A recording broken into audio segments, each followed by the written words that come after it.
Welcome to the Esoerotic Dark Feminine Magic Podcast. My name is Crimson, creatrix of Esoeroticism, and I help mystically minded folks awaken their dark feminine magic. Welcome to the Portal of Enchantment. Welcome, Tara Valkyrie. You know what time it is. Welcome to our April 2026 Astrology Through the Lens of the Dark Feminine podcast. How are you? Hello. Oh, thank you so much for joining us for our monthly chat. I need to jump right in and ask you, what are some of the key words or themes for April? Okay, so April, we have empowered clarity and we have relationship reset. And then for reals, new era. We've been talking about it, but it's like happening. Yes. I feel this inherently that here's the thing. We've been on the precipice. We are now walking through the threshold, and then the door is shutting behind us. Yes. Which is wild to think about that. Like, we really have to work on getting uncomfortable with moving past familiarities, but then also finding the comfort in actually realizing we have the opportunity to step into our true selves. I keep realizing that this is requiring so much layers of shedding that we don't even realize is there. Oh my gosh, I didn't even realize that I was operating in this way because of capitalism or patriarchy or my family or fear-based or whatever, XYZ. But the comfort of realizing, but this is going to allow me to, if we are conscious, like I like to think our community is, it's less about focusing on, this is going to be uncomfortable because it's unfamiliar. I think focusing on, we can find comfort in returning to ourselves, which is the ultimate familiarity, but it is a journey of discovery. So go on, tell me all of the things. Yeah. So one thing I want to acknowledge, you were talking about this journey, to our authentic selves. Some people call this the journey back to ourselves. Part of what I want to acknowledge, that the reason why it can feel so daunting and why in the past several months it has felt so heavy, is because, and I've said this before, we didn't get here overnight. No. And what I mean by that, it took generations for us to get here. And we've spent some time talking about the generations and kind of what has led us collectively to this moment in the mundane. We've talked about the end of the guru, the end of hustle culture. You and I were just talking about social media dying.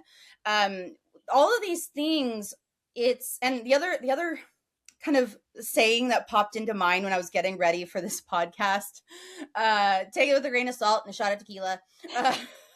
The road to hell is paved with good intentions. I'm not saying we're going to hell, but what I mean is we're on the precipice with so much change. And I'm going to talk about that more when we get to Uranus moving into Gemini, which happens this month. But there's so much that is going on. And so continuing to give ourselves compassion and grace as we're moving through, because again, we didn't get here overnight. This is not going to be like, boop, I'm going to take a long weekend in April and I'm going to figure out my life and then here we go. But what this is this remembering of how resilient we are as individuals, as a species. This is another big thing that we're discovering. It's like, the next module, which has to do with Pluto being in Aquarius, is we are remembering our power as individuals. And that's really cool. And it can feel like a lot. Well, we've talked about this before, but it's stepping into one's power and acknowledging that one has power comes with radical responsibility. Yes. And so we actually just can't swim in the sameness and just expect things to go as planned or as they always have. And so it is requiring us to do a lot of inner work and outer alignment. Yes, yes. And what you had just said about the inner work and outer alignment, that is so important, because here's the thing. We're going to hear a lot. I just said relationship reset. And a lot of times in pop astrology, when we get online, everyone is thinking about their romantic partnerships. Right. But it starts with our relationship with ourself. So the return to integrity, integration is another huge theme for this month. Integrity, relating to that, which is related to authenticity. This is, how am I focusing or directing my energy? Mm-hmm. What little steps am I making each day that are building toward a shift, or building toward deepening the authenticity that maybe I've already started cultivating, but I'm wanting to grow it, to make it more resilient, to strengthen it. Because you had mentioned this in the last podcast. We're in this system. Even if we hate the system, we're in this system. Even if the system is actively dying, we're in it.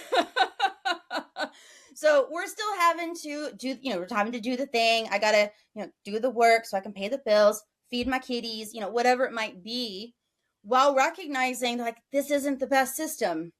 So how do we start to focus? And it's little things that are, whether it's our morning routine, whether it's where we're focusing our resources, whether it's, choosing what we consume, being aware of what's going on without letting it poison us. I just got off a business call and with my business group, and we were talking about the same thing of, I want to acknowledge that I am not above and beyond the systems. I require money still. I exist in capitalism. I exist in patriarchy. I'm not off grid. I require public roads, like, Right. and so this is like an acknowledgement, but a consciousness within it, and Yes. saying like, how can I exist within it without being exploitative in it or being manipulative within it, and being a cog of change within it. Yes. Like, and not putting the whole burden of like escaping patriarchy on like our individual shoulders. Right, yeah. Yes, and that's so important. And the other thing too that I want to point out here at the beginning, and this is everyone's homework. April, find you some joy. Note it. Yes. Yeah. You need to find joy, find joyful connection. And what I mean by joy, joy is an act of resistance to this old system, whether that is making art, whether that is connecting with people that make you feel good, whether it's resting. I took a nap the other day. That was very joyful. Love that. Yeah. So really, and that is so important, because joy is also a part of embodiment. Mm-hmm. We often think about intuition. We often think about resistance from the, okay, I'm going to be aware of what's dangerous or what's toxic. Intuition is just as powerful, if not more so, I'm going to pay attention to what lights me up. Yes. What feels amazing. I want more of that. Because that is also going to be such potent medicine. Because as we move through April, this is when we're in what I call active integration, which means, okay, I'm an elder millennial, y'all. If you remember the side scroll, I remember Super Mario Brothers, where when you get into the upper levels, at one point the screen just starts moving and you just have to go. Like, you can't sit there and be like, okay, I'm gonna pause the game and get my older sibling to help me out or get my dad. Like, I have to figure it out. Oh no. Sorry, I got a new camera, you guys. So if you're watching the video, you just got a free view of my crotch. And if you're not, you're lost. You're lost. I forgot one of the little hand motions makes it go down. So yeah, that is just the biggest thing So you is gotta remember follow, your joy. find your Yeah, joy. because you're gonna, I mean, Follow the we're just gonna be moved along. Well, and that, remember my word of the year, turn on. Following your turn on. I mean, it sounds so simple, but it actually has a lot of depth to it when you start to consider what that requires. Because it Yes. does require joy, but it also requires embodiment, and it also requires authenticity. And it actually is like a really great way to drop into or connect to different aspects and qualities of yourself. Yeah, and okay, so you said relationships. Is that because of the full moon on April 1st in Libra? Yes. Okay. Yes. So we start off April with the full moon in Libra, 12 degrees Libra. And we're done with eclipses, y'all, for a while. So not Yeah. till the fall. So everyone. Oh, yes. We're done with eclipses. All planets are direct. All planets are direct. That's a huge one. We haven't had all planets direct in a hot minute. Yes. Yes. So we've got it's like 50 something days where all planets are direct.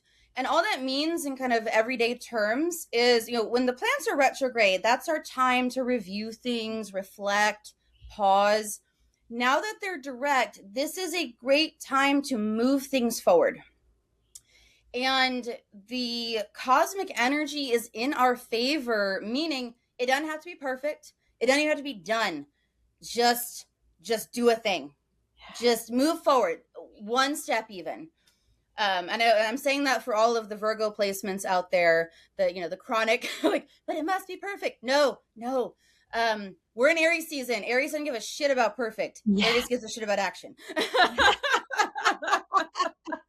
But yeah, so the Libra full moon, there's actually a quote. I'm gonna toot my own horn. Oh. There's a quote from my astro report that I wanted to share with y'all, because it applies for April, but it also really is potent that first week. So the choices we make and where we choose to focus our time, energy, and resources have lasting consequences that encompass more than just ourselves. While this has always been true, we have reached a threshold where we can no longer afford the price of ignorance. That's the theme, that starts out April. And when I talk about relationships, like I said earlier, this begins with the relationship with ourselves, because Libra is ruled by Venus. Venus rules Taurus and Libra. Mm-hmm. And this is the energy of our resources, and our most valuable resource is ourself. How do we value ourselves? Yeah. So looking at, where are we diminishing our power? Where are we shrinking? Where are we compromising in an unhealthy way? Ooh, and it's so easy to look outside of ourselves and say, well, this is because of this group of people or this individual person, or I am, subject to the result of other people's decision making. And yeah, obviously we are being greatly impacted by the erratic and ungrounded behavior of a small handful. However, it can't always be that, right? Like there is a point where we also have to start saying, well, where I don't exist as a mere pawn in a game. I also have personal autonomy. And how is that actually something that I could have a better relationship with me, and how that impacts who I am in this world, not just the outer circumstances. Yes. And it's so, like, just having this is a time of cultivating self-awareness, mm-hmm. because yes, it's about reconnecting with ourselves, and then also in some cases recognizing how is our behavior affecting others, and just being aware of, as you just said, we are going through some evolution, and part of the evolution right now is dealing with a handful of individuals that are exerting influence over things that it is making life a lot easier, or not easier, a lot more difficult. Yeah. And it's very easy to get overwhelmed when we start to read what's going on, when we're aware what's going on. It's very easy overwhelmed. It's easy to get upset, to make excuses, to shut down. And so this full moon, the first 2 weeks of April are really about realizing, okay, what am I, how am I treating myself? And then also realizing when we neglect ourselves, that can also cause us to really neglect other important relationships Got to in fill our your life. own cup. We always talk about in Morning Yeah. Tarot in the multiverse. You don't even pour from a filled cup. You pour from the saucer that the cup sits on, right? So it's Yes. like pour from the saucer where you've overflowed into that. Yeah, I love that.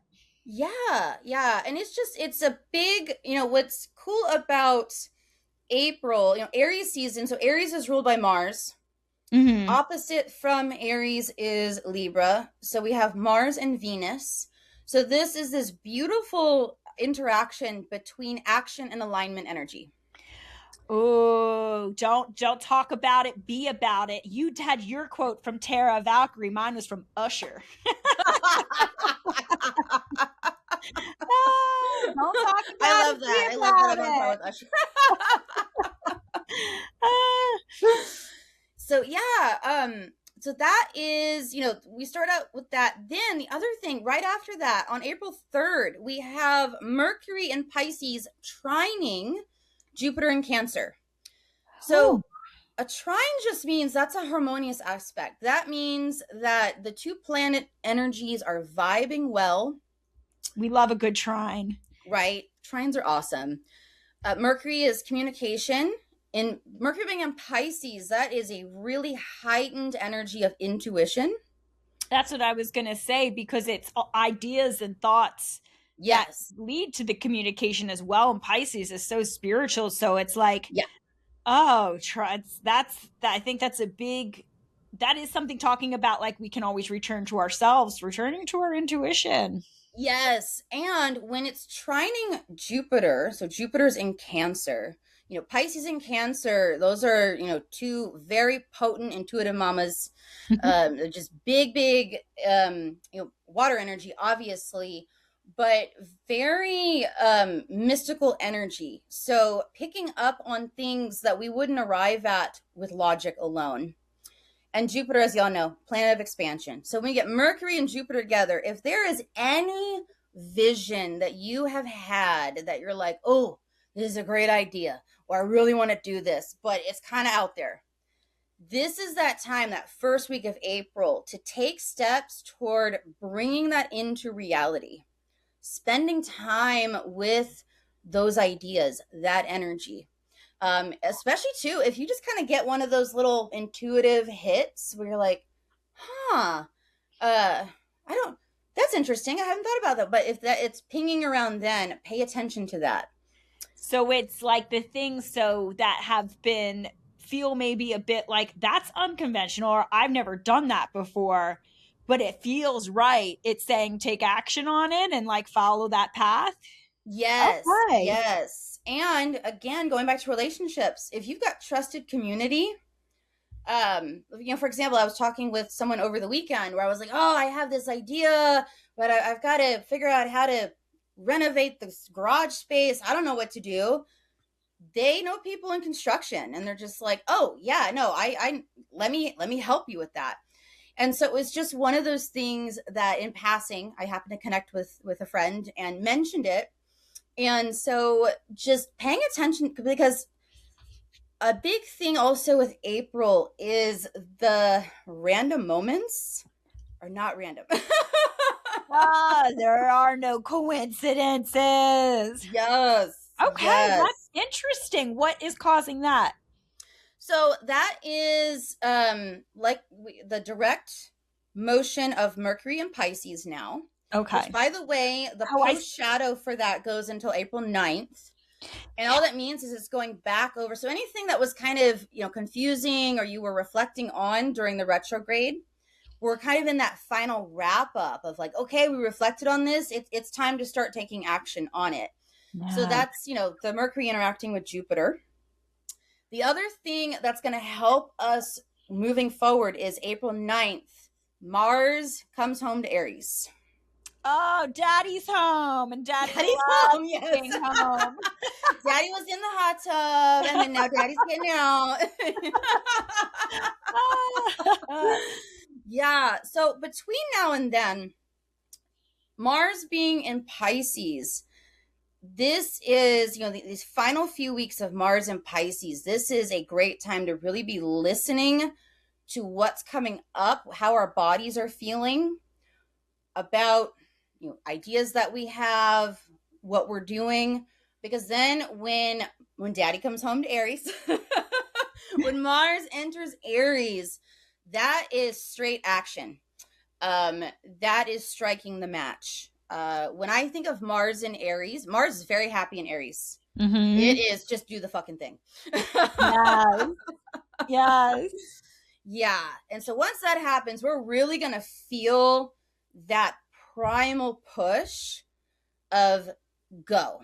Just do the thing. Okay. My favorite analogy of Mars going into Aries is dropping a match in a gas tank. Which, don't do that, kids.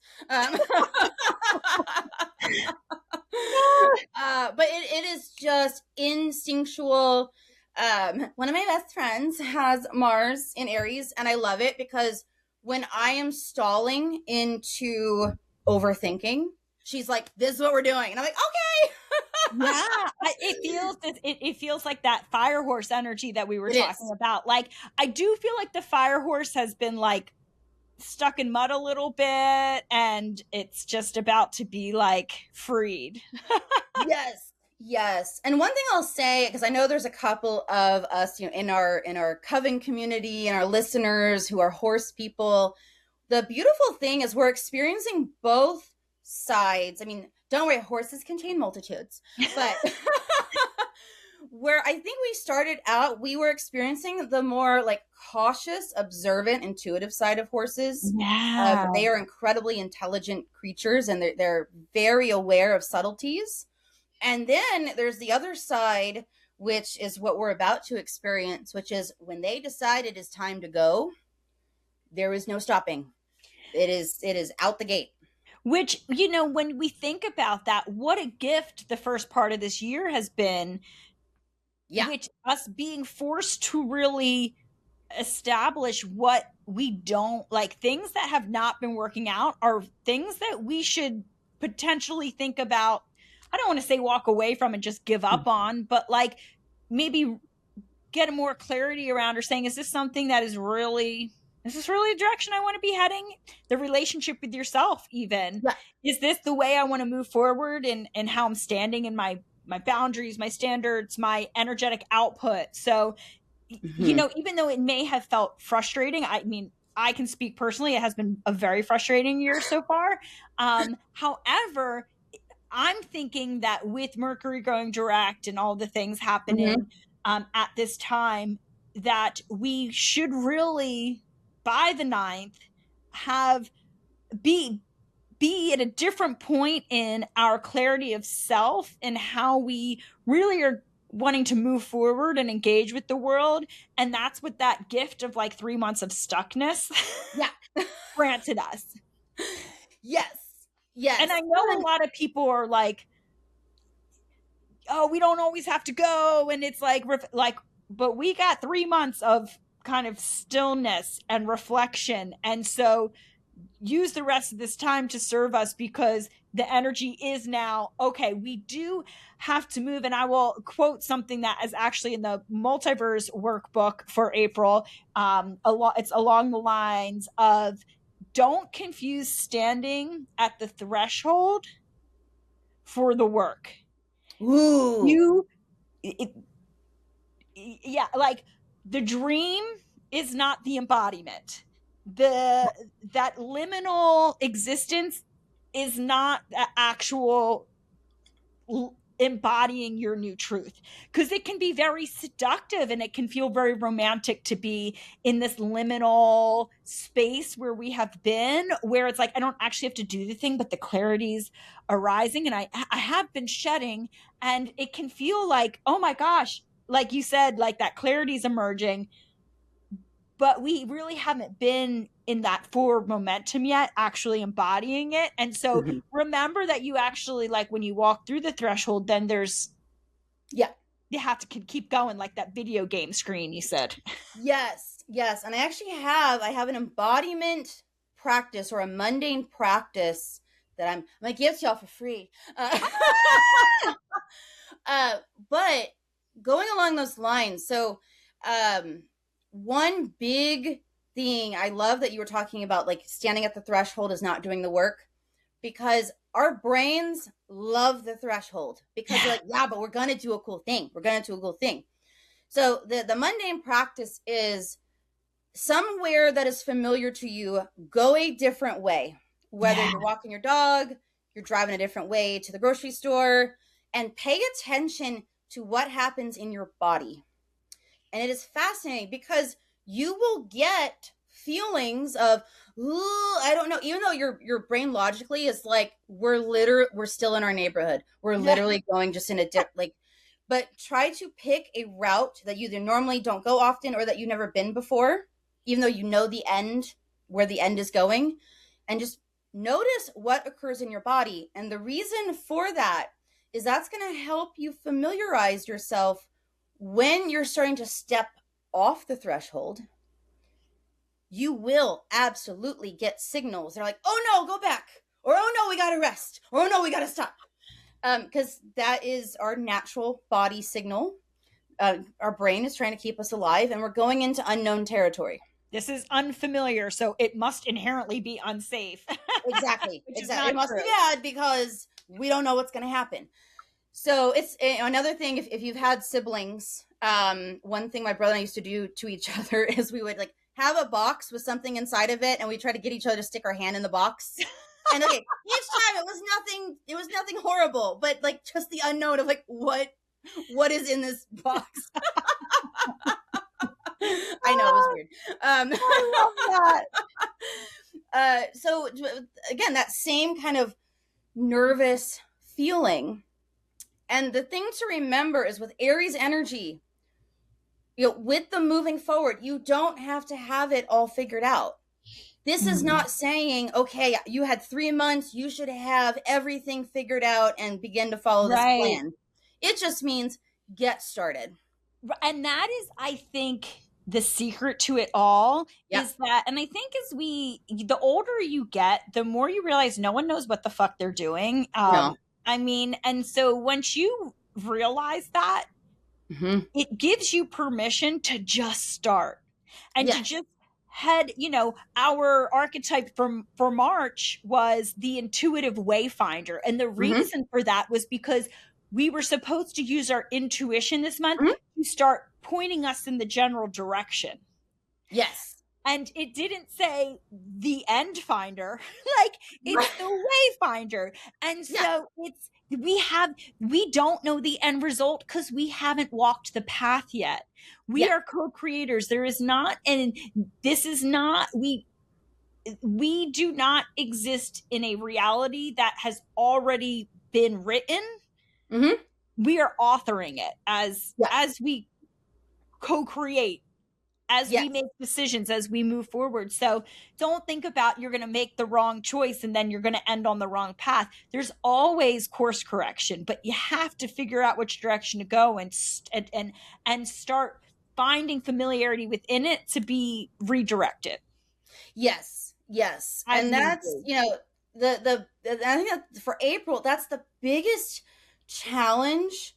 You know, if you do nothing else, it's just getting over that threshold. Okay. And taking the steps forward. And I mean, I'm having to take this medicine too. Y'all heard me talk about my Virgo moon. I love being like, I'm going to have it perfect and then I will present it. And I'm having to learn, no, you know what? You don't need it perfect. You just need to begin. Yeah. Because everyone else is going to be doing circles around you who started. And guess what? by the time you get it perfect, it's almost irrelevant. Exactly. Like, okay, well, circumstances have changed, so it has to be tweaked again anyway. Yeah. So just getting familiar with obviously leading with integrity and obviously, putting your best efforts in, and but not needing clarity on where you're going. And that has been something that I've been sitting with a lot. We always talk, we are not on high horses. We are on tiny little ponies when we talk. Yes. And so that's something that I've been really like, I don't know the outcome. I really don't know. And that's fucking scary. But I know that what used to work no longer works. And, what was once true is no longer true. And I'm really sitting with that and just having to find an immense amount of self-trust right now. Yeah. And finding excitement in that. And here's the thing. When we're going to take off, you should be taking off in a direction that feels right, despite not knowing the outcome. And that's what authenticity is, because a lot of times we make decisions based on a perceived end goal, and that's following turn on. And that was kind of my thing. I think I intuitively tapped into that earlier this year, which is, I don't know the outcome. So I can't, the old paradigm of choosing the outcome and reverse engineering doesn't work anymore. Yeah.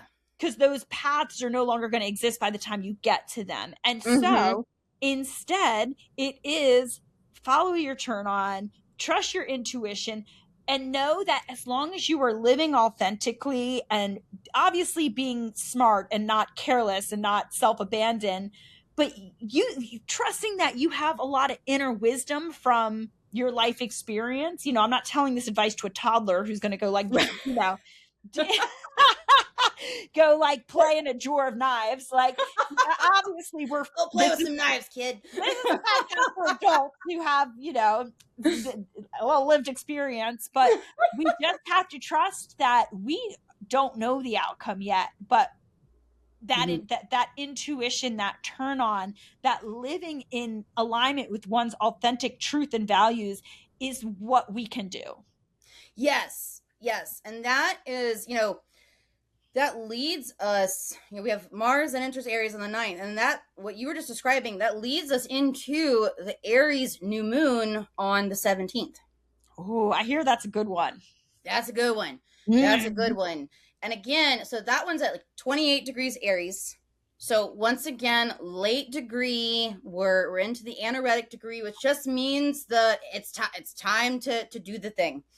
And that is the time, if you haven't before, that is the time that you are taking a step toward what you are wanting to create, what kind of reality that you're wanting to experience. And again, Aries, it's cardinal fire. Cardinal is about initiation. It is just begin the process. Yeah. So those listening, the anaretic degrees are 27, 28, 29, or just 28, 29, 27, 28, 29 degrees before it gets to 0 of the next sign. Right. So once we have planets at those degrees, it's now or never. It's like, this is, the door is closing. Yeah. Which is part of why the last several months were so intense, because we had all these planets at like the 29th degree of Pisces, which is like the end of the end. Yeah.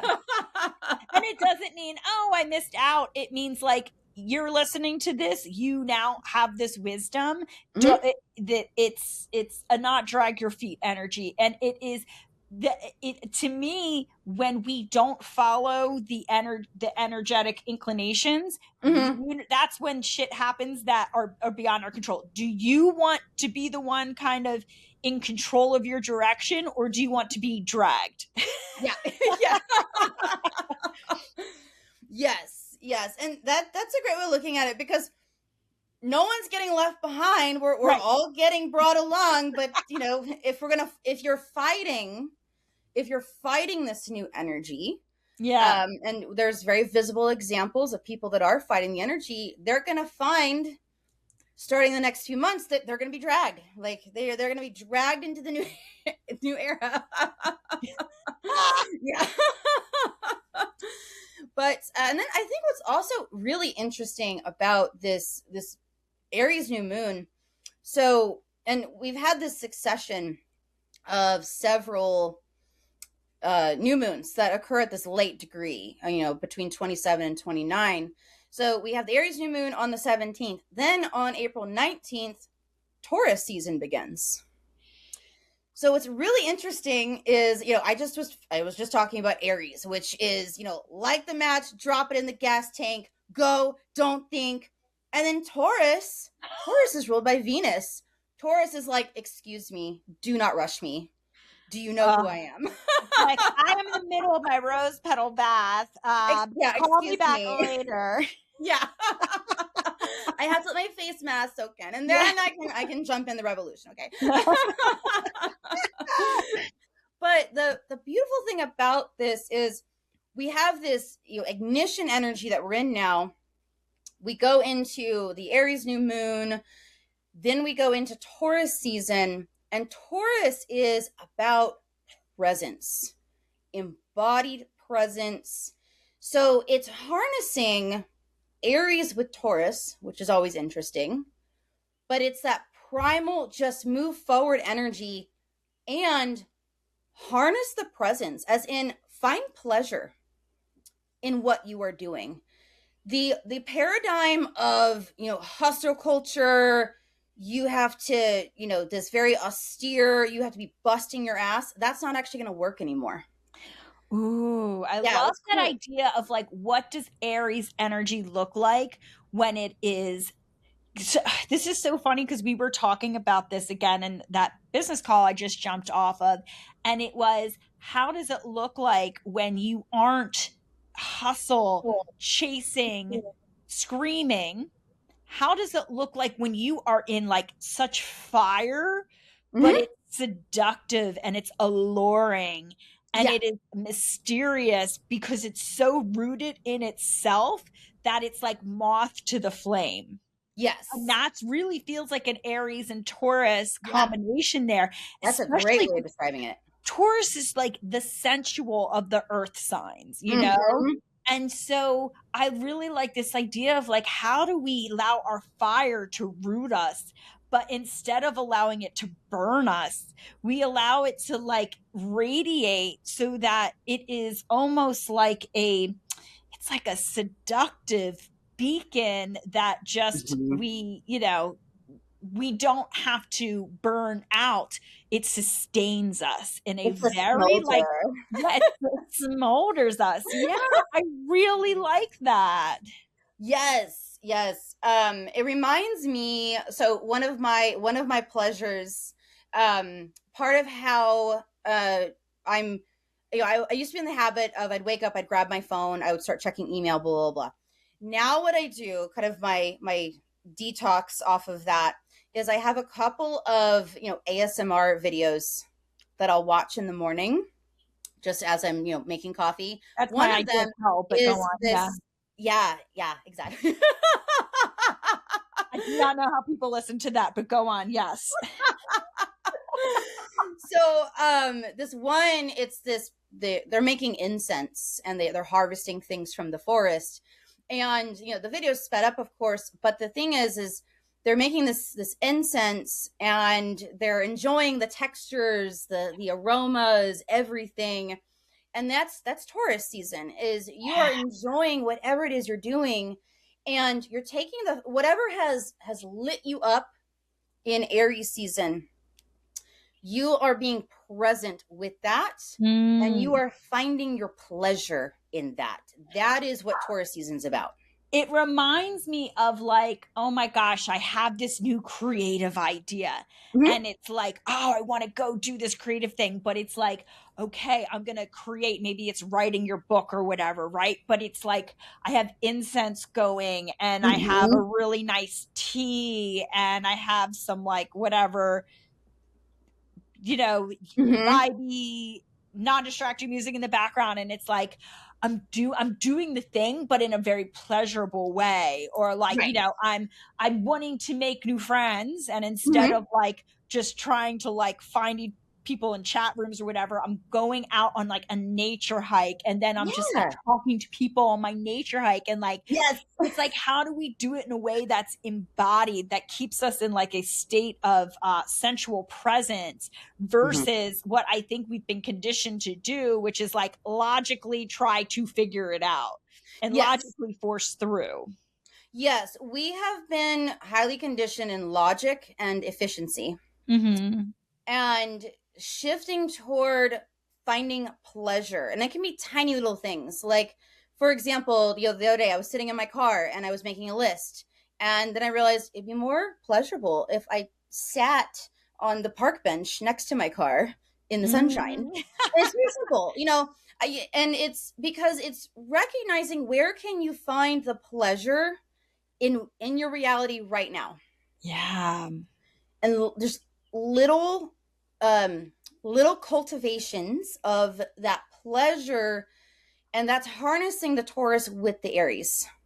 And you know what that's also reminding me of, like, the Mm-hmm. actions we're taking are rooted in building long lasting foundations, very earth energy, Yes. very much like, do you want to move ahead and just use like the quick cheap shit to build your foundation, or like are you using that fire energy to like Mm-hmm. really build a really nice solid foundation that you can like rest into and you know is going to support you?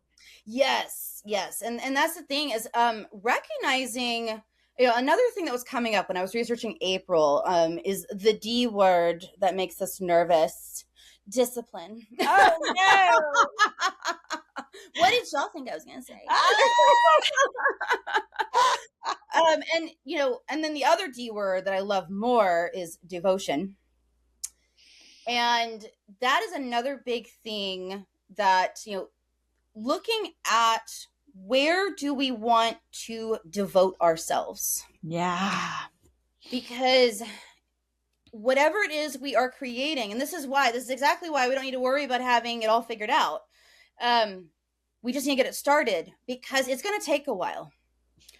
What we are doing, whether that is individually what we are creating for ourselves, whether we're looking at the collective and what's going on and what we're wanting to create instead of what we are presented with, none of that is going to be easy, quick fix, simple, cheap, whatever.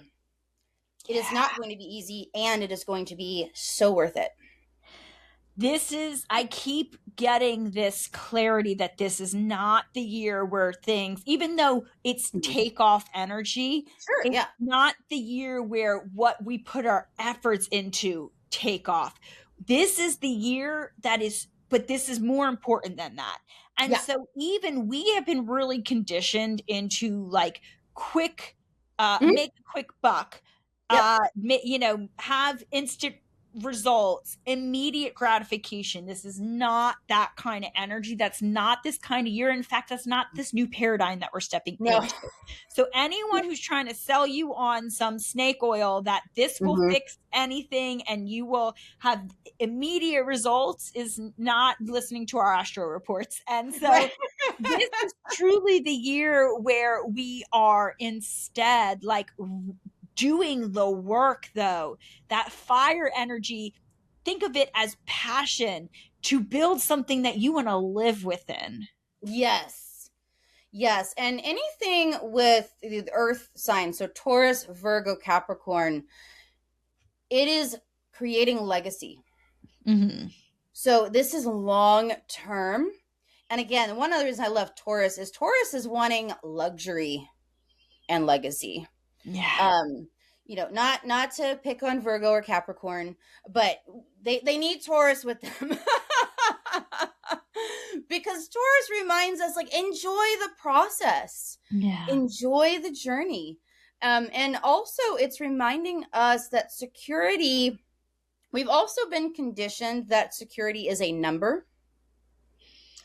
And what we are unlearning is security is, even though we're also entering this crazy technological time, what we have to remember is this planet is our only home.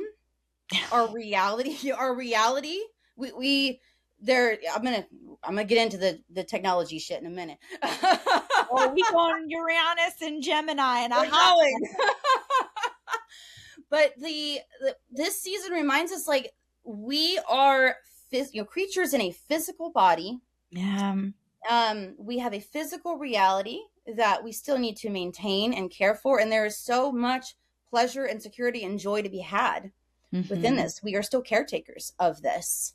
Yeah. And so, taking, because, Aries energy is that cardinal fire, and it starts, and then as it starts to burn out, that's when Taurus comes in, because Taurus is fixed earth. That's about sustaining something, about getting us to, carrying us through to the next mutable or high transformation cycle. It feels like a gift that it's going to ground us in for sure. Yes. Yes. It's gonna provide us the rooting we need, and yeah, the reminder that like, yeah, go at it, but like also keep it sexy, like. Yeah, and recognizing, the final thing I'll say on this is, we're not saying you can't rest, but recognizing when are you resting because that's what brings your body pleasure, Yeah. versus are you checking out? Are you going to take a nap because you don't want to deal with it, you want to avoid something? Is it a freeze response? Is it a self-abandonment? Is it a avoidance? Is that Mm-hmm. the rest? Because yeah, I think like we need rest, but I do see how we can feel like we're doing something that we're not. And in Yes. fact, it's actually making us more tired, because what we really need is to be doing something that feeds us energetically. And we're not exhausted because we've been going too hard. We're exhausted because we have no life force. We have no passion. Yes. We have no, that sensuous feeding of our sexual erotic energy, Yes. Yes. which we are all about. Yeah. So Yeah. I And it's love so that. important. Yeah, Taurus, and like that is a good, and I will share that both Tara and I have Chiron in Taurus. We have a lot Mm-hmm. of wounding around this energy, so Yeah. we are both really having to practice what we preach here. So, Oh, yeah. so Yes. okay, I know that after. I mean, this is so. April is, I would say February was the month that shit shifted, and Mm-hmm. now April is the month that's like, fuck, it's going, It's you happening. know Yeah. it's Yes. happening. So Yeah. these 2 months are like, it was February, and now April is like, yeah, that shit that it happened, and now like we're going. And now and we're going. and is Uranus the last of the outer planets to go to shift past that 29 and into zero? Yes. Yes. It is, because, Neptune, Saturn already moved into Aries. They're not going back. Pluto, as we know, in Aquarius, not going back. So, yes, Uranus is the final official outer planet to change signs. So, we do have, Venus. Venus also enters Gemini on the 23rd, right before Uranus enters Gemini on April 25th. So, yes, and that's like a really big deal, you guys. Tell us why it's a big deal, Tara. Okay, so quick review if anyone's new. Uranus is the planet of upheaval, of change, of evolution, revolution. It is, wherever Uranus is in your chart, you're a little weird in that area. And I mean that in the best way. It is the planet of shakeup. It's going to shake up the status quo. And Expect the unexpected. Yes, expect the unexpected. Pretty much. It spends about 7 years in each sign. So since was it 2018 or so, it's been in Taurus. And wherever Uranus is, we experience, kind of on the collective level, we experience shakeups. Taurus is earth energy. When Uranus was in Taurus, that was when we were first seeing the volatility of our currency in America, other types of currency. We were seeing, the fluctuation of digital currency. We were seeing the upheaval of climates. We've been talking about climate change for quite a while, but over the last 7 years, we've really seen just like this was the point at which a lot of non-believers could no longer pretend that it wasn't a thing. It was undeniable that we were seeing the effects of climate change, and it was really unstable. We were also seeing changes in food supply globally. Taurus deals with food, especially food that comes from the earth.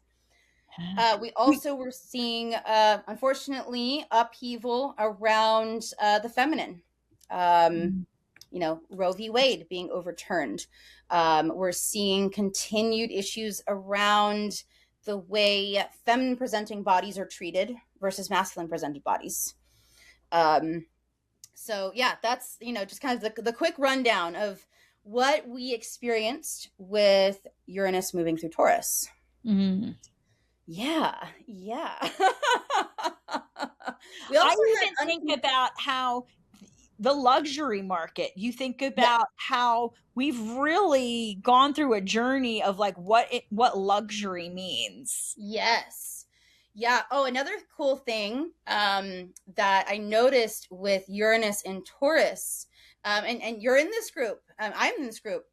One of the big things that shifted, so when we look at the pandemic, it used to be luxury was living in California.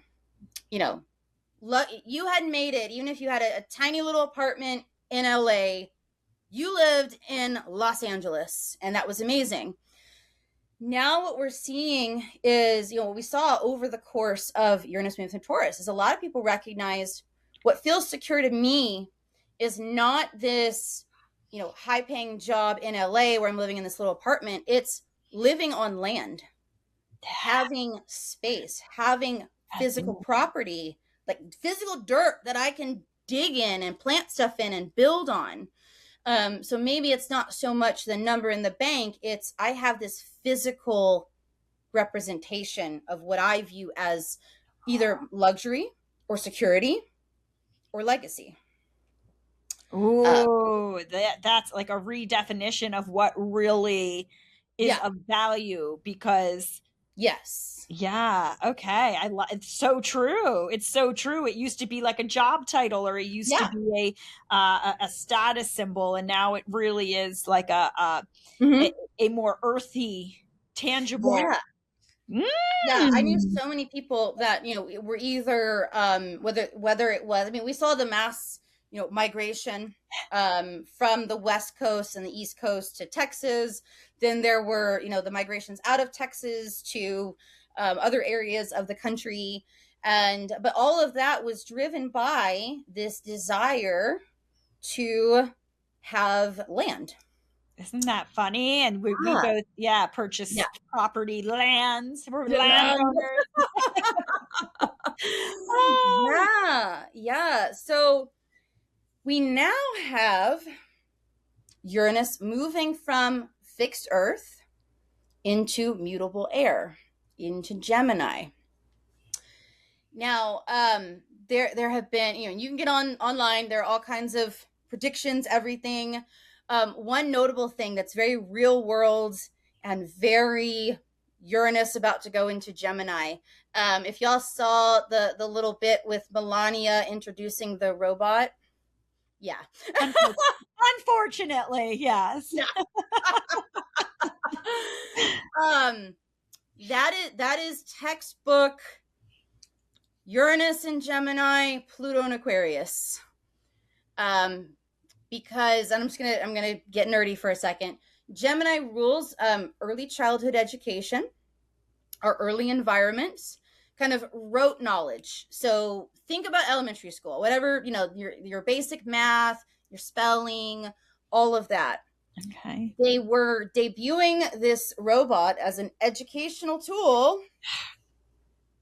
It's so funny that and Gemini is like kind of how we learn, right? In terms of and so it's like, and just to be clear, like Uranus is technology. Yep. And technological innovation. So I've heard a lot of people projecting about how Uranus going in Gemini it's going to be a revolution around how we learn. And of course, this fucking weird robot is our preview.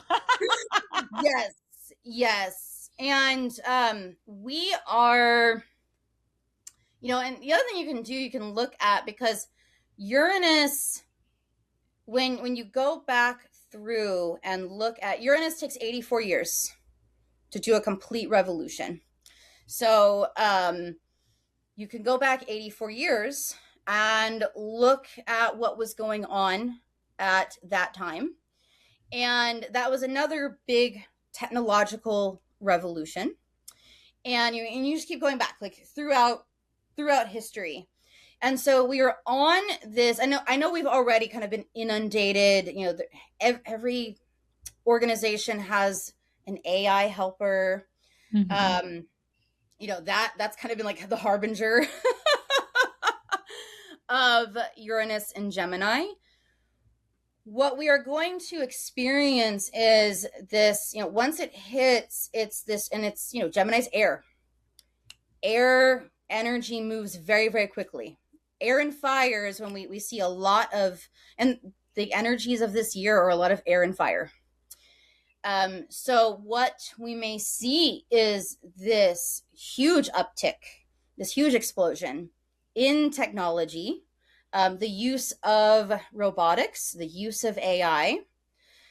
Because of that, I know you've talked to us before, Crimson, several times about the death of social media. I'm very hot on that right now. Yeah. And this explosion of AI is going to accelerate I'll say the evolution of social media, whether that means, it dies or whether it evolves. And, we're going to redefine how we connect. Going back to Taurus, there's going to be this, it's kind of what we humans do is we get something new and we're like, oh my God, this is amazing. And we know just enough to be dangerous. And then, we fuck some stuff up or we hurt ourselves. And then there's this, kind of, we come back. But what's going to be very, very important for maintaining embodiment and maintaining a healthy mindset is physical connection, real world connection with others. So like what you were just saying about the nature hikes, meeting up with people in real life. I keep bringing up this business meeting that we just had, just because it keeps fucking aligning, of how, we were talking about every business owner needs a strategy right now that doesn't involve Instagram, or TikTok or whatever, choose your social media of choice. And that we are actually, in my group, the brand catalyst group that I run, we're actually we're talking about, hey guys, remember that businesses existed before social media, and like everyone needs to every business needs an in-world strategy right now. It doesn't mean that this is going to die. Like, obviously, I'm pretty sure people are going to still be listening to our podcast, and we're still going to have virtual memberships and meetings and things like that. But the social engagement, the connection is returning, especially post-COVID, where we kind of just got comfy cozy on our couches and we just thought that was the real world. And it's like, no, the real world is the real world. Right. And I love that you brought up the pandemic, because what we're going to be experiencing is similar in energy, if not in practice, to what we experienced in 2020. Now, what happened in 2020 was, and I mean, you and I were figuring out, it was like, everything was shut down in person. And I remember you and I online figuring out how to do a Zoom class, a movement class on Zoom. How do we share sound? How do we play music? This is crazy. Yeah. And just having to pivot so quickly. And again, I'm gonna hype us then, because it was not perfect. No, we survived. Hot mess. And the studios, the businesses that waited for their system to be perfect got left behind. Mm-hmm. And we were just like, I was like, yep, I'm doing somatic alchemy from my bathroom, y'all. Like, because it's the biggest space without weird shit. Like, and it did. And I'll tell everyone right now, just not to be like tooting our own horns, but like, because we made that pivot, recognizing the circumstantial situation, and did it. We did our best, but we had to figure things out. And because of that, it got me personally in a position where I could then move across the country and still maintain my work while I figured out how to relocate and create new community in a new location. And so being messy and following really where the energy is leading us may actually be, even though it sounds so stressful and again unfamiliar, it's actually a gift that can really serve us in future circumstances that we can't even imagine right now. Yes, because the other thing too is when you just start and you start doing a thing, you're going to have so many things. It's not going to be you just start and you follow the breadcrumbs and then it's successful and boom. Yes, that can happen. Statistically, it's very unlikely. But what you start to learn is, okay, that didn't work, but that gave me this idea. Yes. Or I never would have figured out this thing if I hadn't tried this. Yes. Oh my gosh. And that is such another thing is like what worked when it worked and no longer works and is now just a time or an energy suck or something that you really like but isn't contributing to the bigger picture and not necessarily worth your time or energetic investment. Yes. And it's just so important again to just allow yourself to be in motion. Just taking that step. Motion is flux, it's going to be nonlinear. It's very feminine movement where it's like the nonlinear, you have to get, that's why I love esotericism. It gets your nervous system in your body very used to not moving linearly and not necessarily knowing where it's going, but following your embodied pleasure. And I know that it sounds so, when I speak that sounds like, oh, that's cute. No, it's literally how my nervous system can handle this shit. Yeah, and I was going to say somatic practices, somatic alchemy, esotericism, these works that we talk about, it is the secret. It is the magic. When people just want another, but I want to read a book on how to do it. No, you got to get it in your body, man. You got to get in your body, man.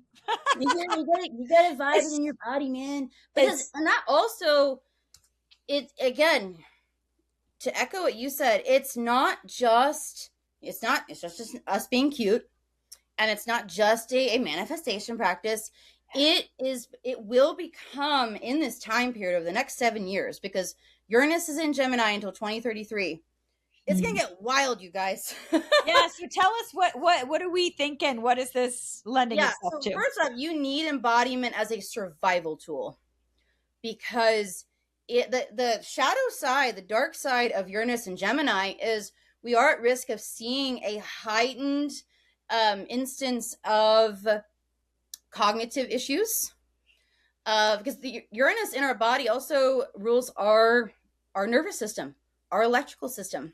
Gemini being mutable, there is, we are entering a time where we're going to feel all of this change more acutely in our bodies than we have before. The checking out is not going to be the option it used to be. And when we try to disconnect, there's a lot higher risk of health issues and a lot higher risk of mental health issues that, that we just can't ignore anymore. So part of it, part of what I see is we're going to have to, we started doing this with some of the other transits starting in 2020, but a deepening of the discussion around mental health, because the boomers are finally starting to that's a thing, but recognize not just our mental health, but then recognizing the mind-body connection. That's going to become a big deal, because we're, kind of the key themes, massive technological revolution. I mean, we think we've seen a lot in the last 2 years. We ain't seen nothing yet. Yeah, that's kind of what I've been thinking, like Uranus, expect the unexpected, innovation, doing things way differently. And Gemini, technology, also communication. Like how that's why I'm thinking I'm gonna, sorry, I cut you off, but I do feel like one of the things I'm thinking about social media as I'm thinking how's that shifting is that it's just becoming mini TVs. and that it really is not social anymore. It's just it's content, and people can there's people that are content creators, and I think that's how we're going to engage with it. But it's also information based. Like for me, I get my news from Instagram, from trusted sources on Instagram now. Like, what am I going to do? I don't even own a television, like I'm not getting the newspaper delivered. I'm not reading Yahoo News every morning. Like, it has become a very unexpected way of us receiving actual pertinent information that we need, but from very from non-traditional media sources. Yes. Independent journalism. What's the word that decentralized? Yes. And I would love, okay, I'm going to return to you, but I think decentralized is something we need to throw in there too. Yes, and that's the other thing. So Gemini also is the energy of localized community. So decentralized. So when we think of Gemini and Sagittarius are on this energetic spectrum together, Sagittarius is more centralized. It is kind of like the overall, the big picture. Gemini is more about local. So decentralized. So your local network, connecting with another local network, connecting. So yes, that we're going to see, a continued exodus away from centralized viewership. Now, on the one hand, that can be amazing. On the other hand, that, there's the double side to everything. So just as we have our community that is about awareness and empowerment and embodiment, there's other networks that, we've been seeing it on a lot of the centralized sources, the lower vibe, the fear-based rhetoric, the hate-based rhetoric. The reality is we may go through a period where we think that we are cutting that back, and that is also going to become more decentralized. Now, ideally, it's easier to tackle when it's not centralized. However, then it's harder to track. And so it's just one thing that I'm seeing this little like the nest is all the nest. It's scattered. Yes. But the one thing that I'm seeing that I'm hoping for is, this little seed has been planted. We're finally recognizing, for example, we've had this community, it's predominantly femme presenting and non-binary people. And we've got a couple of masculine identifying people that have come in, and it's always, I know that we have always been big on like everybody is welcome. What I'm seeing that I hope to see more of is this growing community of healthy masculine networks. That would be nice. Because what we're recognizing is there used to be this weird belief, I never understood why this was mainstream, that it was like, oh, well, like women need community. And I'm just using the term of the time. They would just say like women need community. And then understandably, there was a lot of elevation of non-binary, of the feminine. Unfortunately, what ended up happening was a lot of the masculine. There wasn't a whole lot of community except for the shitty stuff, the incels, the manosphere. And luckily there's enough men. They're like, yeah, that's crap. We don't want that. I'm going to start to create a more positive community for young masculine presenting people. And I'm hoping that we start to see more of that. Yes, because you think about it, the reasons communities have really been like minority groups and oppressed groups, which are anyone who's not like a white man, a cis white man, right? Need community because they need supports, whether that's Black or Latina or, LGBTQ and feminine, all of them, right? And so, but what I think is really interesting is that the red pill men are totally just collapsing right now. Netflix just had that document, and I watched it because I was so curious. I'm so fascinated by the manosphere and the red pill men. It is fascinating to me.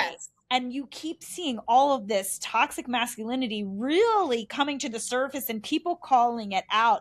Again, I watch on Instagram these young boys. I think it's called the Jam podcast, and they're so cute. They're like these young guys, and they're cool, and they've been doing a podcast and series breakdown of the manosphere and how they talk about how problematic it was that in this documentary on the manosphere, how the guy in it was saying how, well, we don't believe in depression and we only look forward, and the same breath says that his brother committed suicide, and they very easily recognize, hey man, like it doesn't sound like this is a healthy thing.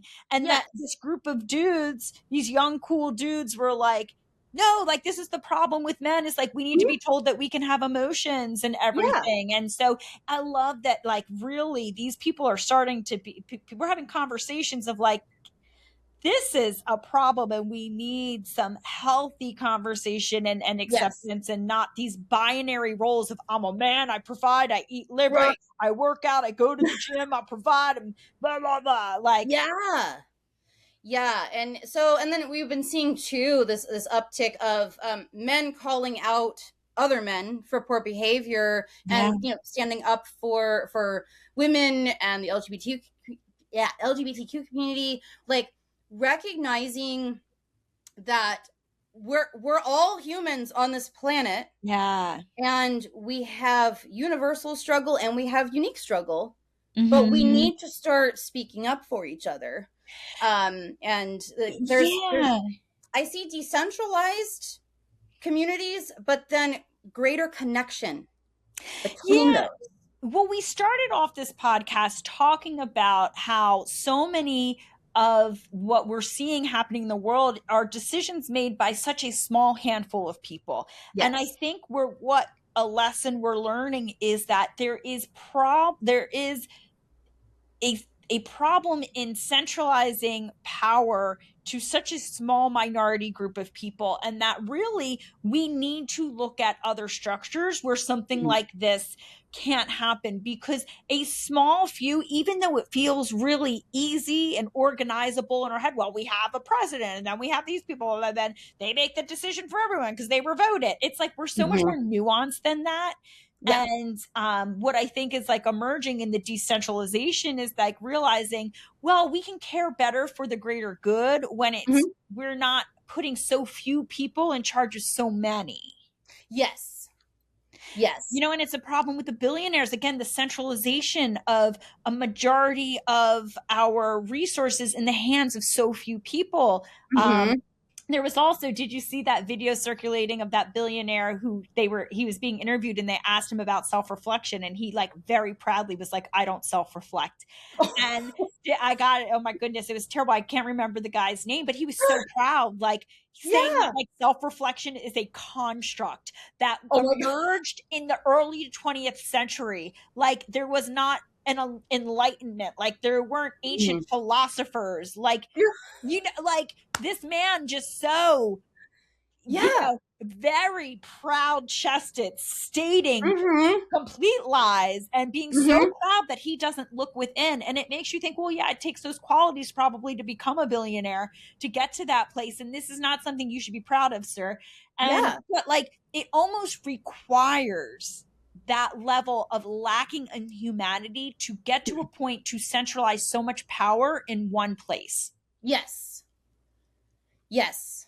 you have to disconnect from a lot of your humanity. You do. You have to disconnect in order to reach that. And that, I think that's the thing is what I see is, and we're already seeing this, but there's going to be a continued aspect of this as well, of along those lines. I think for a long time, our society, we worshipped celebrities.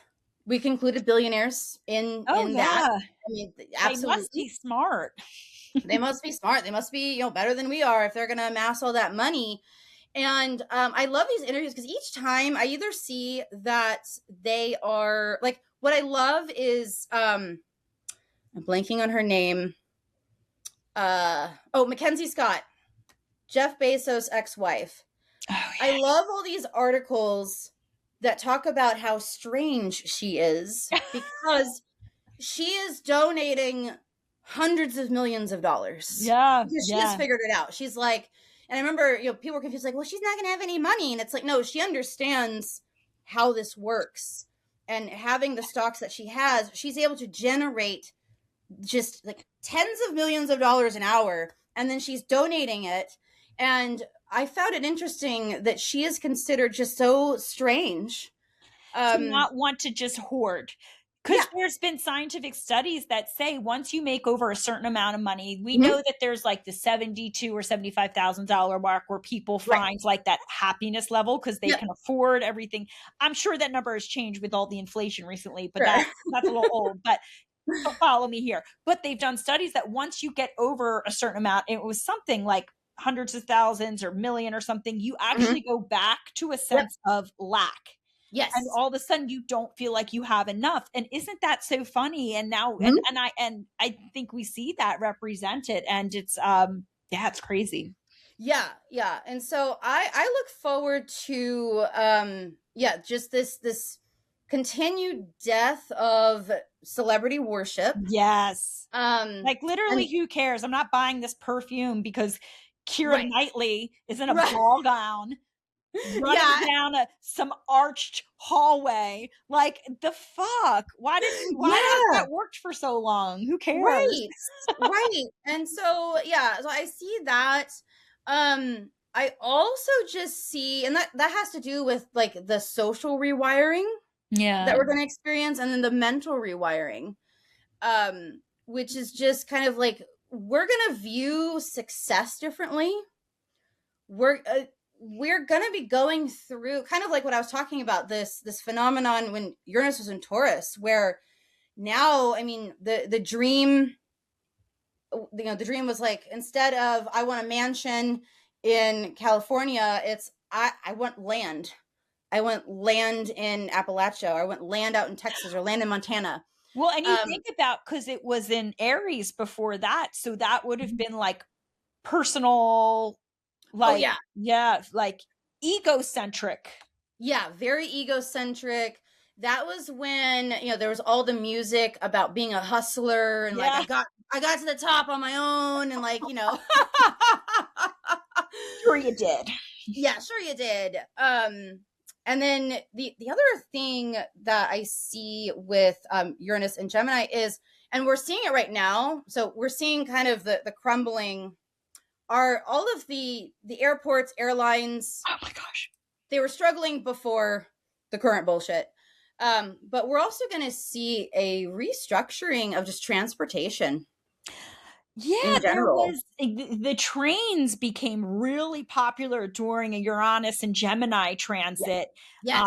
And that's when train transportation really took off. And so Mm-hmm. maybe we'll get, I really do not want flying cars, because I don't want to look up at the sky and have to look at a fucking car. So Mm-hmm. I know people have projected that, but maybe like they have to stay at a certain level or something. But like I can't handle Jetson level flying cars. But Yeah. who knows? Could be teletransport. Maybe we'll finally be teletransporting. Well, what I do see, I know that they've been working on drone technology for like mail service. Yeah, I've seen So, that. and like I remember reading an article because yeah, they were I first heard about it. I was at my parents' place, and they have a TV, and they watch their news. Bless their Crazy. hearts. My parents too. I'm like, that is the most Yeah. antiquated shit I've ever heard. But okay, go on. Yeah, and there was this this news anchor is talking about the drone, and of course they're interviewing this like sweet granny, and she's like, I don't want drones in my backyard. I'm like, I'm with you, granny, I'm with you. They're talking about like they're gonna have routes that follow roadways and stuff like that, and then of course they're gonna have laws that like if you steal someone's drone package, that's like stealing their it's just like stealing mail or whatever. um but they're looking at that. They're also looking at like upgrading the train system. I know in Japan they do like the maglev and things like that. I love a good train. I love a good train. Bring back the train. Yeah.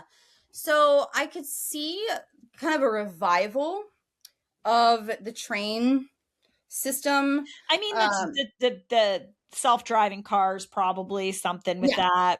I see self-driving cars using the technology. I know around Austin there's the driverless cars. I can see that more readily than the flying cars. Cool. That makes me sleep better at night, because I'm just like, I'm not ready for flying cars. Yeah. But that's interesting of how airlines could be restructured, and how, maybe, and who's to say what this is going to look like? It could be better for everyone, because it's gotten very prohibitive to afford to fly. So it could actually make it more affordable if, we stop burning oil fields and stuff, Yeah, exactly. Like, what if we stopped starting wars? Yeah.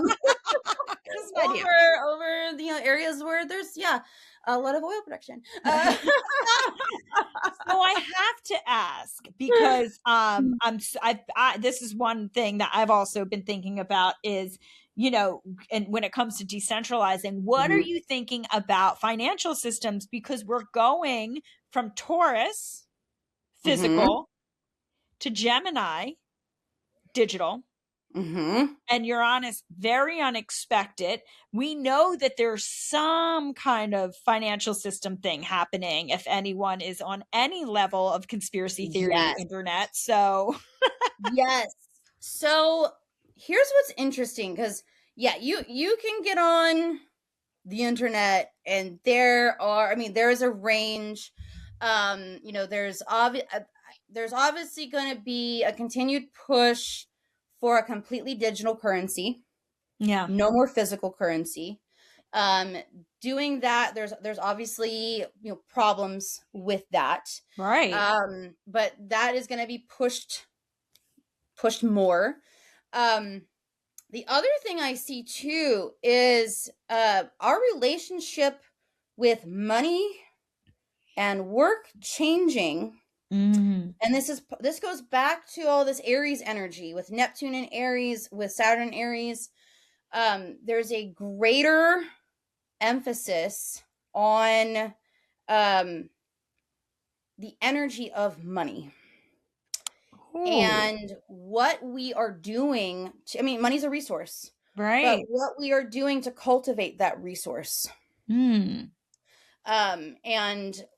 how we are spending that resource. I also, I think the other thing that's going to be going on is, as I think all of the established currencies, I know the US dollar is one of them. I think all of the established currencies are definitely going to go through fluctuation. And we're going to, I don't see like Bitcoin taking over, or crypto like taking over, and then like nothing else ever, again, Gemini, if you know anyone with Gemini, that is grade A organic chaos there. There's a lot of mutability. But I do think there's going to be a lot of volatility. Now, I think there's also going to be certain trends where, if you have crypto, or you have, the other types of digital currency, it's going to be boom and bust. I think we are going to be questioning a lot of the financial system. I'm already seeing that, I remember last year there was this playful, okay, well, if we have billionaires, then, why does Joe Nobody, who's making 50 grand a year, why does he have to pay this much in taxes? Right. Where the billionaires are getting all these breaks. Yeah. And so there was this, joke last year about like, well, what if we just didn't pay our federal income taxes? And anyway, I'm starting to see more and more people that, of course, there's like the contention that's like, yeah, no taxes. But the reality is there's a greater questioning of our financial system, who it is serving. Yeah. And how it's currently structured. More practical. Yeah. I was listening to some something, and she was saying like, oh well, you know, they're getting rid of like the income tax and in a lot of states, and or Mm-hmm. the yeah, things like that, and property taxes, and they're trying to get rid of property taxes in Florida. And I'm like, guys, like, how we need taxes? Like, Right. you know who that helps people with property in Florida, who is like rich people, but like we need to fund schools and Yeah. roads, and like there's a point where like the taxes are important, like it's Mm-hmm. I mean, none of us, I think, who listen to this podcast want our taxes paid in wars or Right. in Yeah. lobster and crabs and Right. whatever, pianos going to, if everyone hopefully knows what I'm referencing, the Pete Hegseth had this freaking crazy budget go through where it was Oh my like he God. was spending an absurd amount of money on like king crab legs and lobster Right. and the grand piano. But yeah, I think it's like recognizing what we Mm-hmm. really, what the taxes inherently are not bad, it's what we're spending that on. And maybe like Mm-hmm. having Doge come in and wipe out like park rangers who are making $60,000 a year, why, you know, Mm-hmm. we're spending millions of dollars every time our president goes down to Mar-a-Lago. Right. You know, like hopefully there's like a redistribution that way, one can hope. Yes. But Yes, and I think, and we're seeing that. I mean, right now, you know, for example, at the airports, you've got the TSA agents who are there; they're not getting paid, and then ICE is there. ICE is getting paid to mm, do the job of TSA, and so there is what we're going to discover is how centralized our money is, and yeah, therefore part of the taking back our power is questioning all of these systems that yeah, use our finances. Now, the other thing I see too is I had written down decentralized economy, which we talked about that a bit. yeah. um and then also we will see, for better or for worse, more tech driven earning. Okay. Now, the where it gets sketchy is, I know right now in the software industries, there's a lot of layoffs going on because there's a lot of things that they're letting AI do instead of humans. And we're at, again, if you look back at the Industrial Revolution, at the Agricultural Revolution, a thing that we humans do that's really fucking annoying. One day we'll learn. No, we won't. No, we won't. No, we won't. Is we push the technology through without creating the safety net Right. for the actual humans. And that's what we're going to be forced to do. Is because one thing I could see happening is we're going to have this technological explosion. The people at the top are going to think it's great because they're like, oh, wow, this can generate even more money and I don't have to pay people. I can have robots do it and I don't have to pay them. And the darkest version is a fuckload of people get laid off. We all get really mad about it and we storm the castle. The other way I see it is we recognize we need to find ways to maintain the human connection, but we are reworking our views of the work week, of productivity. Yeah. Prioritizing, the highest vibe version is we recognize, there's that meme of like, I have a brain that was designed to make art and eat berries. Yeah. And sleep in a cave. I can't handle, 87 emails or whatever. The highest vibe version is we recognize how to use this technology sustainably to help the planet. We create some kind of economy system that allows for more pursuit of creation, of higher learning for our betterment, using education to better humanity than to Yeah. just kind of churn out good little workers for the capitalist system. But the reality of Uranus is we're going to be in this period where I think especially the first world countries, we're gonna get the shit kicked out of us a little bit as far as the technological advancements, and then understanding how that's going to be affecting money, us. You know, I know that I know people that work in cybersecurity, and it's just with each advancement of AI or each advancement of software, there's also the people that are figuring out how to get into it. And Yeah, you I know, just it's saw that some Iranian hackers got into Kash Patel's personal email. So that yeah. should be interesting. But Right. Yes. Yes. yeah. So okay, we have been chatty, and so I know that there's so much. I I knew we were gonna know have a lot to say with this one. listen, my Venus is in Gemini. I Mhm. love to fucking talk, and you have something that I have an Aries you Mercury, have an Aries so Mercury, so you yeah, I just like love lit up. talking. Yeah. So yeah, so you got two people who love to talk and love side Mhm. tangents. So thank you if you're still listening. What is some advice that you can give? Because you know we've made ourselves through the month. Um, at the end of the month, I think you said April 26th, that we have Uranus officially going back into Gemini. Yep, for Did a reals, for little reals. dance last Yep. summer, but it's back for real, for good. And that's kind of the last big energy happening. So, what's some advice you have for us, since this is going to be for the next, 7 or 8 years, as you said? Yeah, until 2033. So, what some Um, advice do you have for us?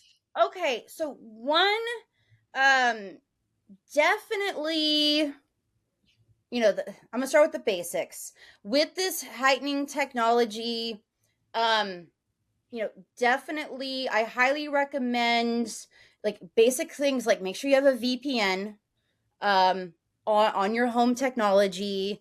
There are several, and I'm happy to list these and send them to you, Crimson, and you can put it in, Sure. the comments or whatever. Just different technological We don't want to be protocols. responsible for that. Y'all do your own research. We Yeah, don't want yeah. people coming back mad at Tara because yeah. Well, I just have like three links. I'm not gonna like be Okay. everyone's mommy. I just have like three things. Like this is what I do. Yeah, you do your own thing. So yeah, just be smart about the technology stuff. And then the final thing that I will say, and again, I promise y'all, we're not just trying to plug esoeroticism or somatic alchemy. The touching grass, Yeah. being connected with your body is so important, because the final thing I'll say that is going to ramp up that we're already seeing is, AI is everywhere. And, I'm so far, I'm able to tell the difference. If I'm watching something, I can tell the difference if it is AI and if it is not. And I've watched some pretty good AI, things where I realized like, wait a minute. Um, it's going to be so important to be connected to your body, be connected to yourself, because that's not going anywhere. And the pulling back your power, this is not about manifesting your private island resort. That's great. If when you get there, awesome. I'd love to come to the house room party there. But it starts with recognizing over the next 7 years, we are going to have so much technology thrown at us that it's going to be bewildering. And it doesn't Mm. matter what age you are. It doesn't matter if you're older, if you're younger. It is going to be absolutely bewildering. And the ancient systems in our body about recognizing things that are off, the things that kept us from eating the bad berries and had us finding the good berries, that still works. That still works. And it is so important to honor that. And one of the cool things that I see happening is Uranus deals with also social norms. And the other thing I hope to see the death of is the death of making other people uncomfortable within the context of, we've all been in that situation where someone was crossing a boundary, we didn't like it, and when we had the thought, I don't want to be rude, I don't want to make them uncomfortable, is we're going to be in the process of killing that because there's going to be so much that's just going to be coming at us. It's so important to build tech-free time with ourselves. That's not just us going to sleep. I love that. I'm going to shamelessly plug, come to the Erotic retreat at the end, I guess it's mid-end of June. We have our Sovereign Centralist retreat here on my 7.5 acres of property in North Carolina. Go to the website, erotic.com. It's under the Gather tab, and it is going to be 5 days of no technology. Just the pool is going to be ready. We're going to be dancing. We're going to be in nature. We're going to take a little trip to the beach because it's very close. And so, yeah, I'm just going to plug that because we have spots, and I am really loving this idea of prioritizing time for you to just connect with earth, connecting community, to be embodied, to find pleasure. And so, yeah, I'd say touch grass and create something like I love it. And that sounds like what y'all are gonna be doing. Y'all are gonna be moving that energy. You're gonna be touching grass, touching the beach, touching the pool. Because and that's just part of the cognitive issues that they're seeing is people are not thinking anymore.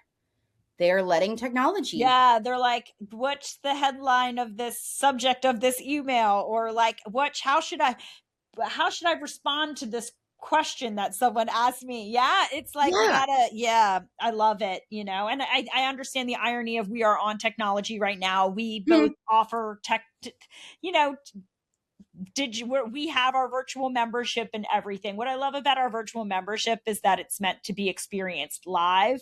It's meant to be engaged. It's not a passive experience. So like if you were engaging in technology, maybe think about, is this an active experience or passive? Is it cultivating connection and awakening, or is it numbing and disassociating? So, that idea that not all technology is bad, but I'm really trying to be more aware of my connection and engagement with technology, and recognizing this is me numbing right now, and not feeling great. So, okay, this is going to be the most impossible thing to upload since I live out in the country and I don't have great internet. So, Tara, you have really brought us on a whole journey. So everyone, I think, now listening to this is like, holy shit, April is a big fucking month. And so, y'all, return to your practices. This is what we have been, this is why we do the work. And so this is what we've been leading towards. And it is ultimately, for me, I the eternal optimist, think that even when things get challenging or uncomfortable, it's because it's leading us to a greater liberation. And that's what we have an ultimate vision towards. So, I love it. Do you have any final words of wisdom, astro advice for April before we let the good people move on with their lives? Like I just said before, touch grass and make something. Touch grass and make something, and come hang out with us. You can get, if you want to see how this is affecting you personally, book a reading with Tara. Her information is in the show notes. Come to the retreat. That information is in the show notes. We love you guys. Thank you so much for listening or watching. And Tara, I'm going to let you lead them out. Love yourselves, love each other, and happy stargazing. Thank you, Tara. We love you, and we love our listeners and watchers. Love y'all. Bye. Thank you for joining. Follow me on Instagram at crimson.minx and visit esoerotic.com to learn to live more fully and unapologetically in your magnetic power, sensual pleasure, and unlimited creative potential.